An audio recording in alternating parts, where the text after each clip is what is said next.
안녕하세요. 사랑하는 나그네 교회 교회 여러분, 그리고 주의 말씀 함께 즐거이 읽어가는 그리스도 형제 자매된 교회 여러분, 오늘도 주의 말씀을 한 장 살펴봅니다. 오늘 우리가 읽을 말씀은 예레미야 13장입니다. 예레미야 13장에서는 하나님께서 유다의 죄악을 특징지어 말씀합니다. 여러분 생각에는 어떤 특징이 유다의 죄악을 요약해 말씀할 수 있을까요? 오늘 말씀을 보게 되면 교만이란 단어가 나옵니다. 하나님께서는 남유다의 모든 죄악의 여러 특성들, 우상숭배, 간음, 완악함, 불순종, 그 모든 것들을 요약해서 그 모든 것들이 교만에서 왔다라고 보게 됩니다. 그래서 하나님께서는 이제 예레미야 선지를 통해서 그 교만한 자인 유다에게 너희가 더 이상 핑계할 수 없을 만한 명백하고 단순한 메시지를 보여줍니다. 어린아이라도 그 뜻을 알 수 없다라고 말할 수 없는 너무나도 명백한 그 행위적인 예언과 메시지, 비유를 보여줘서 저들의 죄악성을 적나라하게 드러내 교만한 저들의 입을 다물게 하십니다. 첫 번째는 썩은 배띠 예언입니다. 1절부터 내용을 보죠. 여호와께서 이와 같이 내게 이르시되, 즉 예레미야에게 말씀하셨어요. 너는 가서 배띠를 사서 내 허리에 띠고 물에 적시지 말라 하시기로 내가 여호와의 말씀대로 띠를 사서 내 허리에 띠니라. 하나님께서 예레미야에게 배로 만든 띠를 사라 그랬었어요. 허리에 묶으라. 근데 물은 적시지 마라. 물이 적시면 금방 약해지잖아요. 그러니까 하나님 뜻이 있으신 거예요. 배띠를 하나 허리에 묶은 다음 3절을 보니까 사실 명령을 줍니다. 어디로 어떤 뜻을 갖고 이걸 사라 하셨냐는 명령이 나오는데 4절 너는 사서 내 허리에 띈 배를 가지고 일어나 유브라데로 가라 합니다. 유브라데가 이제 북방에 있는 나중에 아수르요, 나중에 제국 바벨론이 일어난 지역이거든요. 그러니까 바벨론으로 가라는 것이죠. 그리고 그것을 거기에 있는 바위 틈에 감추라고 하십니다. 배를 바위 틈에 감추면 어떻게 될까요? 이게 습기가 차고 물이 있으면 썩어버리게 되겠죠. 5절 내가 여호와께서 내게 명령하신 대로 가서 그것을 유브라데 물가에 감추니라. 물가 바위 틈에 그걸 감췄습니다. 결과적으로 썩어버린 일이 벌어질 거예요. 6절 과연 어떨까요? 여러 날 후에 여호와께서 내게 이르시되 일어나 유브라데로 가서 내가 너에게 명령하여 거기 감추게 한 띠를 가져오라 하시기로 가서 꺼내 보니까 7절 유브라데로 가서 그 감췄던 곳을 파고 띠를 가져오니 띠가 어떻게 됐을까요? 썩어서 쓸 수 없게 되었더라. 여러분 이 행위적인 예언을 하신 것, 이 행위 예레미야에게 무엇을 하라고 이렇게 행동으로 보이신 바가 뭘까요? 건전하고 좋았던 배띠가 바위 틈의 물가에 며칠 놔도 썩어서 쓸 수 없게 된 상태로 바뀌어버린 것, 이게 유다의 형편을 말씀하시는 거죠. 하나님께서 온전하게 깨끗하고 순결하게 만든 유다가 유브라데는 바벨론의 우상 숭배에 쩌들어 그래서 썩어버려서 더 이상은 배의 기능을 하지 못했으니 하나님 자녀로서의 아무 쓸모없는 자가 됐다는 사실을 하나님께 보이시는 거예요. 이 보이시는 행위 예언 앞에 교만한 유다가 나는 못 봤어 모르겠어 이렇게 말할 수 있을까요? 절대로 그럴 수가 없는 겁니다. 이제 설명을 하십니다. 8절부터 11절에 하나님께서 여호와의 말씀이 내게 임하니라 이르시되 여호와께서 이와 같이 말씀하시니라. 내가 유다의 교만과 예루살렘의 큰 교만을 이같이 썩게 하리라. 교만이라고 하셨어요. 유다와 예루살렘이 가졌던 하나님께 대하여 대항하는 불순종하는 그 완악한 마음, 그 근원인 영적인 교만, 그를 하나님이 들어서 그것을 이와 같이 썩게 하리라 그랬어요. 강한 심판으로 저들의 죄값을 묻겠다는 말씀이신 거죠. 10절 이 악한 백성이 내 말 듣기를 거절하고 그 마음에 완악한 대로 행하며 그리하여 어떻죠? 그 교만에서 비롯돼서 하나님의 말씀을 불청합니다. 완악한 대로 행합니다. 그래서 다른 신을 따라 섬기는 거죠. 우상 숭배를 따라 하고 섬기며 그에게 절하니 그들이 이 띠가 쓸 수 없은 것이 되리라. 하나님께서 그런 우상 숭배에 쩌든 저들을 뭐에 쓰시겠어요? 하나님께서 살아계시고 영원하신 참되신 하나님을 버리고 자신들이 만들어서 그 나무에 눈을 붙이고 귀를 붙이고 칠하고 금빛이라고 해서 거기서 만들어 놓고 절하는 저들, 그 우상숭의 뒤에 작용하는 거짓된 귀신들을 쫓아가는 저들의 타락상을 하나님께서 얼마나 미워하시겠습니까?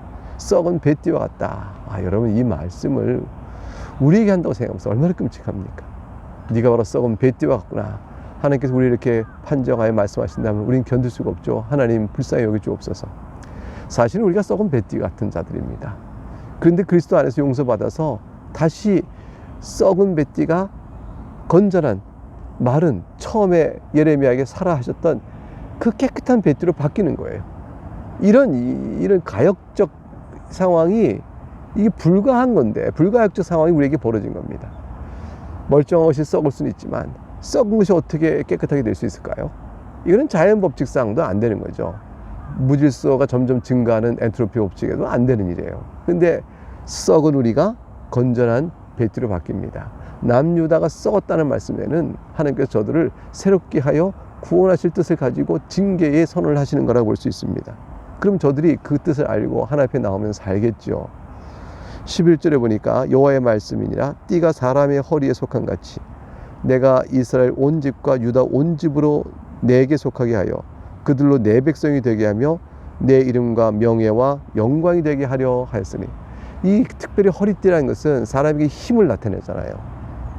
그러니까 허리띠라는 것은 그 사람에게서 굉장히 중요한 그러한 힘을 나타내고 또 영광을 나타내고 그럴 수 있는데, 하나님께서 바로 허리띠의 비유를 드신 것은 온 이스라엘 온 집과 유다 온 집이 내 백성 되게 하고 내 이름과 내 명과 영광이 되게 하려고 그렇게 한 것이었다.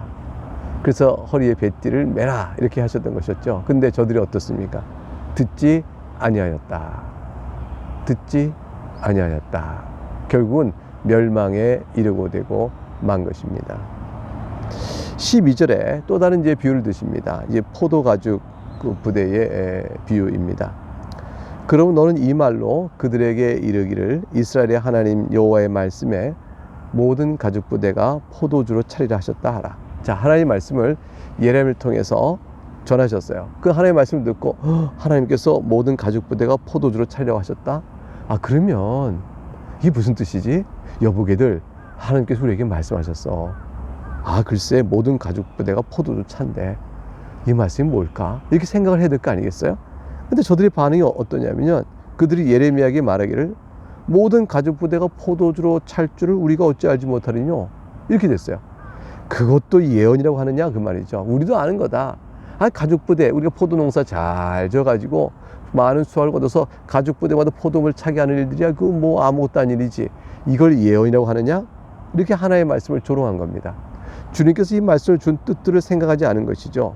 하나님께서는 모든 가죽 부대인 유다에 포도주를 가득 채워서 영광스럽고 풍요롭게 하기를 원하셨어요.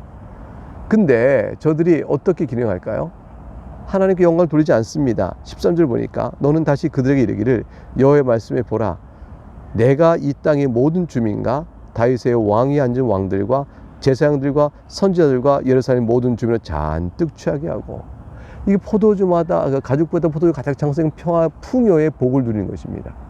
풍요로운 복을 누리는 이 기쁨을 저들이 그 포도주에서 마시고 취하여 음란하게 된 거죠. 우상숭배로 저희 타락했으니 하나님이 그들에게 부어진 풍요를 가지고 우상을 섬기는 타락해버렸다.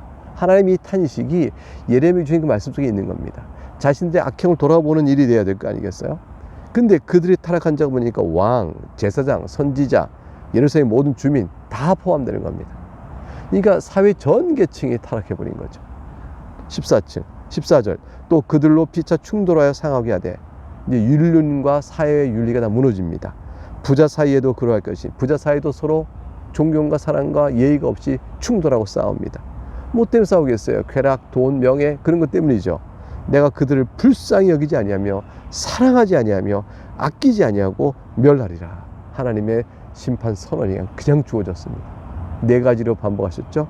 불쌍히 여기지 아니한다, 사랑하지 않는다, 아끼지 아니한다, 멸하리라. 여러분 얼마나 끔찍해요. 하나님께서 우리를 불쌍히 여기지 않는다고 생각하면 여러분 감당할 수 있겠어요? 하나님께서 우리를 사랑하지 않는다면 여러분 감당할 수 있겠습니까? 하나님께서 우리를 아끼지 않는다면 여러분 감당할 수 있겠습니까?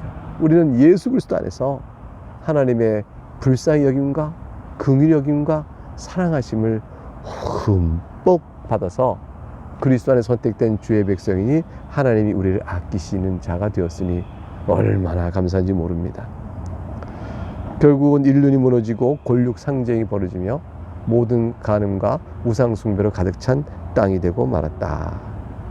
이렇게 이제 두 가지 예언을 통해서 너희가 썩은 뱃띠가 되었으며 가죽 부대에 담긴 포도주를 그 풍요를 허랑방탕 악행하는 데 써버린 자들이라 말씀하시고, 직접 직접적으로 3번에 걸쳐서 심판을 예언한 내용이 이어져 나옵니다. 15절부터 17절 볼까요? 너희는 들을지어다 귀를 기울일지어다 교만하지 말지어다 여호와께서 말씀하셨느니라. 그러니까 교만과 반대되는 게 귀를 기울여 듣는 겁니다. 하나님의 선포된 말씀을 겸손한 마음으로 듣는 것, 그게 교만하지 않은 거죠. 여러분, 하나님께 예배로 나와서 설교를 들을 때 설교 듣는 여러분의 마음이 어떻습니까? 하나님의 말씀을 듣는 겸손함과 자기 낮춤이 있습니까? 그러면 여러분은 주의 말씀을 통해서, 선포된 말씀을 통해서 분명히 성령 하나님께서 여러분에게 말씀하시는 은혜, 적용을 받으실 것입니다. 근데 여러분이 그때 교만하면 설교 말씀이 하나도 여러분에게 유익을 주는 일도 다가오지 않을 거예요. 여러분은 판단하고 있으나, 말씀을 판단하고 있으나 여러분이 받는 유익은 갖지 못하게 되실 거라는 말씀이죠. 16절, 그가 어둠을 일으키시기 전, 너희 발이 어두운 산에 거치기 전, 너희 바라는 빛이 사망의 그늘로 변하여 침침한 어둠이 되게 하시기 전. 이게 다 심판이죠. 하나님께서 어둠을 일으키고 너희 발이 어두운 산에 걸려 넘어지고 다치고 너희는 빛을 바라지만 사망의 그늘이 내려와서 온통 재앙으로 인하여 어두워지는 일을 당하기 전에 너희 하나님께 영광을 돌리라. 영광을 돌리는 것은 실로 겸손한 자가 가능하죠. 올림픽에 우승한 사람에게 영광을 돌리잖아요. 또 세상에 왕궁 가진 자에게 영광을 돌리잖아요. 세상에 우리가 자랑하고 존경할 만한 업적을 이룬 사람에게 영광을 돌리잖아요. 영광을 돌리는 것은 다 영광 받는 자를 높이고 우리를 낮추는 겁니다. 하나님께 영광을 돌리라. 세상의 피조물 가운데 이 높은 것도 영광을 돌리거나 하물며 하나님께, 그것도 유다, 하나님의 사랑을 입은 자가 영광을 돌리는 게 얼마나 당연하겠어요. 근데 저들은 그렇지 않았습니다. 17절, 너희가 이를 듣지 아니하면 나의 심령이 너희 교만으로 말미암아 악으로 차서. 이 교만은 믿는 구석이 있었던 거죠. 믿는 구석은 뭐냐면 하나님 외에 우상이었던 거예요. 우상을 힘을 의지하니, 또 바벨론의 힘을 의지하니 저희가 보이지 않는 하나님 앞에 순종할 이유를 못 찾는 거죠. 우상 뒤에는 바벨론, 바벨론은 보이는 힘, 보이는 힘을 가지고 우상을 마음을 다 줬으니 든든하여 하나님의 말씀을 없이 여기는 교만함이 생긴 겁니다. 여러분, 우리가 세상에 많은 것들을 갖고 있으면 이런 악을 범합니다. 내가 든든하게 의지하는 내 자존심을 세워주는 것들이 있을 수 있어요. 그것이 뭘까요? 돈, 권력, 명예, 사회적 지위, 또는 더 나아가면 여러분의 도덕적 자존심. 내 나름대로 나름 살아왔다. 나도 성실하게 살아왔다. 나름대로 나도 도덕적으로 선하게 살아왔다. 이것도 자존심이에요. 이런 것들, 이게 자기 의의가 되는 거죠. 이 모든 것들을 의지해서 하나님 말씀 앞에서 자기를 낮추어 자기의 무력감과 부패성까지 보지 못하는 겁니다. 그러면 하나님 믿는 신앙이 거칠애가 되어지는 거죠. 종교 행위적 거칠애가 되고 말아서 깊은 심령까지 못 들어가게 되어집니다. 그러면 낮은 자세로 하나님께 영광을 못 드려요. 하나님의 말씀을 늘 판단하게 됩니다. 하나님 그것은 아닌데요. 그건 그런데요. 이렇게 되는 거죠. 그러니까 설교 말씀은 하나님의 말씀을 받지 않고 인간 목사의 말로 듣게 되죠. 그럼 목사의 말을 다 판단하게 되어지는 겁니다. 결국은 하나님의 말씀을 들을 기회가 없게 되는 거죠. 심령이 교만하여 주의 말씀을 듣지 않습니다. 은밀한 곳에서 17절에 울 것이며 여호와의 양떼가 사로잡힘으로 말미암아 눈물을 흘려 통곡하리로라. 알지 못할 때 너희들이 당하는 재앙으로 인하여 큰 통곡의 눈물이 있을 것이다. 첫 번째, 하나님께서 직접적으로 심판을 예언하셨어요. 두 번째, 다시 예언하십니다. 유다 왕과 왕후가 다 폐위되어 버릴 것을 말씀하세요. 백성들은 포로로 끌려가겠죠. 자, 18절 보겠습니다. 너는 왕과 왕후에게 전하기를 스스로 낮추어 앉으라. 관 곧 영광이 면류관이 내려졌다라. 왕인데 내려와야 됩니다. 포로가 돼버리는 거죠. 비참하게 땅바닥에 엎드려 점령군 앞에 엎드려 이제 목숨을 구걸하는 입장이 되는 거죠. 왕이 어디 있고 왕후 어디 있습니까? 왕과 왕후의 주가 땅바닥에 내쳐졌으면 백성도 어떻게 될까요? 다 포로로 끌려가는 겁니다. 그래서 19절에 네겝의 성읍들이 봉쇄되어 열자가 없고 유다가 다 잡혀가되 온전히 잡혀가도다. 네겝이란 말은 남쪽이라는 뜻이에요. 남방. 그러니까 유다가 북쪽인 이스라엘 왕국이었고 남쪽 유다 왕이었잖아요. 근데 북쪽 이스라엘 일찍이 멸망했고 남쪽 유다의 예루살렘 밑에까지 쭉 성읍이 있는데 그게 다 망해버린 거죠. 다 포위돼서 망해버렸다는 얘기를 합니다. 그러니까 유다 전역이 다 봉쇄되고 망해버렸다. 세 번째 20절 27절에 유다의 심판의 멸망을 직접적으로 또 예언하십니다. 그때 여기에 유명한 또 말씀도 나와요. 이미 주의 성질이 유다의 강한 천성이 되어버렸다 라는 말씀이 나옵니다. 자, 20절부터 보겠습니다. 너는 눈을 들어 북방에서 오는 자들 보라. 바벨론 뜻하죠. 바벨론 군대를 몰고 내려옵니다. 너에게 맡겼던 양떼, 내 아름다운 양떼는 어디 있느냐. 하나님께서 남쪽 유다를 선택해 봤을 때, 물론 북쪽 이스라엘도 이미 멸망했죠. 마찬가지예요. 하나님께서 이스라엘 백성을 선택하여 자기 백성 삼으실 때는 그곳의 아름다움, 하나님의 거룩함, 하나님께서 주시는 그 세상에 없는 복됨을 풍요롭게 주어 영광스럽게 만들고자 뜻이 있으셨어요. 그래서 너에게 맡겼던 양떼요, 네 아름다운 양떼 어딨냐 이렇게 물으십니다. 자, 그런데 21절에 이 남쪽 유다가 바벨론의 힘을 의지했거든요. 바벨론 동맹 삼았어요. 바벨론이 우리 편이 돼줄 거라고 믿었죠. 그래서 너희 친구 삼았던 자들, 21절에 그렇게 말하는 겁니다. 이게 바벨론을 가리키는 말씀이에요. 너희 친구 삼았던 자를 그가 내 위에 우두머리를 세우실 때, 이게 뭐예요? 친구를 믿던 바벨론이 나를 침략하여 나를 완전히 갈기 찢어버리고 나를 다 먹어버리고 나를 지배하고 다스리는 점령국이 된 거죠. 수령이 돼버린 겁니다. 나는 친구인 줄 알았더니 그가 나를 모든 것을 빼앗아 버리고 나를 노예로 종으로 삼아버렸구나. 그런 것이 된 거죠. 배신을 당하는 겁니다. 의지했던 자에게 배신당하는 거죠. 그런데 처음부터 바벨론이 그런 뜻이 있던 것이 아니었거든요. 남유다 스스로 하나님을 버리고 그 앞에 찾아가니 거기서 자신 스스로 자신의 죄악으로 결과로 자기가 당하는 배신의 이 참혹함인 겁니다. 네가 무슨 말을 하겠느냐. 네가 고통에 사로잡히고 산고를 겪는 여인 같지 않겠느냐. 내가 받을 고통이 너무너무 크죠. 산고를 겪는 여인의 고통이라는 것은 성경에 종종 나오는데 지극히 큰 고통을 표현하는 말입니다. 22절에 그때 네가 마음으로 이르기를 어찌 이런 일이 내게 닥쳤는고, 그렇게 하겠죠. 어떻게 이게 내게 닥쳤는고. 그러나 하나님께서 말씀하십니다. 네 죄악이 커서 그런 것이라. 네 치마가 들리고, 이제 여인네가 치마가 들릴 때 수치를 드러낸다는 뜻이잖아요. 내 발 뒤꿈치가 상함이라. 이 힘을, 발 뒤꿈치 아킬레스건이 끊어지면 힘을 못 씁니다. 그러니까 발 뒤꿈치 상함이라 해서 수치와 치명상을 입게 될 것을 의미합니다. 23절에 이제 이렇게 말합니다. 이렇게 되는 까닭에, 이렇게까지 될 만큼 저들의 비참함은 어디서 올까? 죄성은 어디서 올까? 23절 구수인이 그의 피부를, 유명한 말씀이죠. 표범이 그의 반정을 변하게 할 수 있느냐? 할 수 있을진데 이 악에 익숙한 너희도 선을 행할 수 있으리라. 얼마나 남쪽 유다가 악에 쪄들어 있었으면 저들이 표범이 자기의 반정을 바꾸는 것처럼, 구수인은 이제 에티오피아인이라고 이제 보통 봅니다. 아프리카인이 자기 거운 피부를 희게 바꿀 수 있는 것처럼. 그래서 못하는 거잖아요. 자연적 본능이잖아요. 본성상 자기의 것이 본성일 것인데, 그것처럼 악에 익숙한 너희는 선을 행할 수 없을 정도로 아예 요즘 말로 하면 DNA가 바뀌었다는 거죠. 유다 너의 DNA는 악을 행하는 것이구나. 하나님 이렇게 말씀하신 것 같은 겁니다. 하나님께서 이제 저들을 심판하셔서 완전히 흩어버리겠다는 거죠. 뭉쳐야 힘이 되는데, 재건도 가능할 텐데 흩어져 버리니까 재건의 길을 어떻게 갖겠어요? 회복의 길을 어떻게 기대할 수 있을까요? 24절 그리고 내가 그들을 사막 바람에 불려가는 건불같이 흩으리라. 사막에서 뜨거운 바람이, 그 메마른 뜨거운 바람이 훅 불어오면 건불이 어떻게 해요? 막 한쪽 날려가서 순식간에 사라지겠죠. 그렇게 흩어져 버리겠다는 말씀이에요. 25절 여호와의 말씀이니라. 이는 내 몫이요 내가 헤아려 정한 내게 준 분깃이라. 이게 너의 마땅한 하나님 앞에 불순종한 교만한 죄값이라 말씀하죠.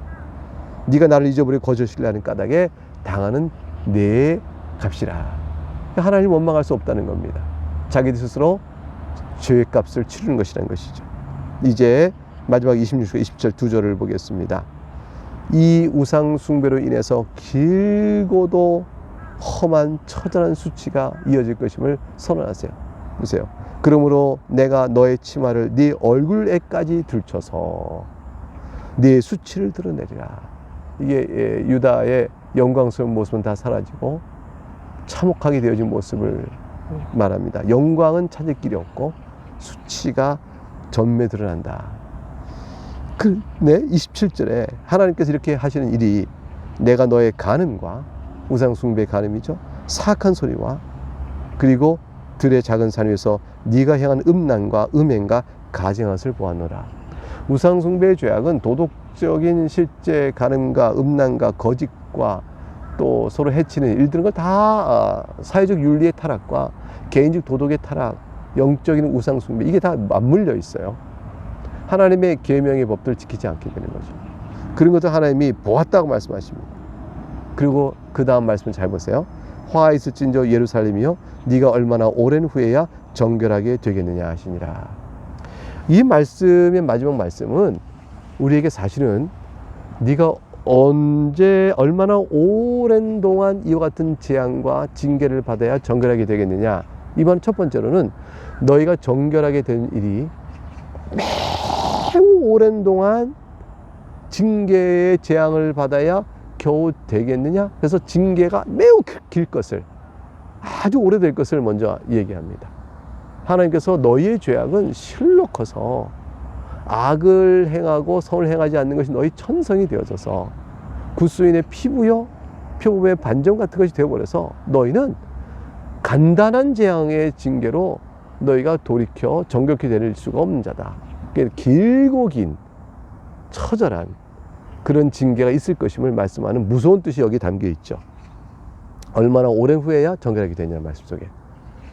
그런데 또 다른 것은 뭐냐면 결국엔 정결을 목적으로 하고 계시다는 사실을 알 수가 있어요. 하나님께서 아무리 길고 또 무서운 징계의 심판을 낸다 할지라도 징계 자체가 목적이 아닙니다.